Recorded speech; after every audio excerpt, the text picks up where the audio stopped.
তিন জায়গায় প্রয়োজনে মিথ্যা বলা যায়।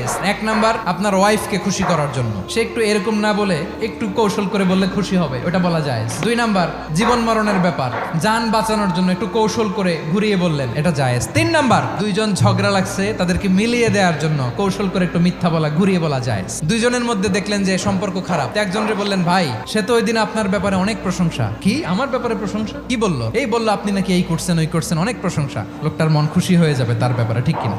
আবার তার সাথে যার ঝগড়া, ওরে যে বলুন, ভাই ওই দিন তো সে আপনার অনেক অ্যাপ্রিসিয়েশন করলো, অনেক, সে তো অবাক, কি রে বলে কি? এই যে দুইজনের ব্যাপারে দুইজনের একটু ভালো ভালো কথা বলে দিচ্ছেন, একদিন দেখবেন রাস্তা দিয়ে হাঁটার সময় একে অপরকে সালাম দিয়ে ফেলছে, সালাম দিয়ে বুকে জড়ায় ধরছে, আছে না নাই?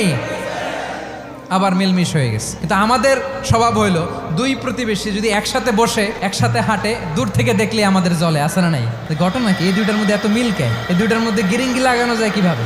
আল্লাহর কাছে তওবা করেন, এই মানসিকতার যেন আমরা না হই, আমরা মিলিয়ে দিব।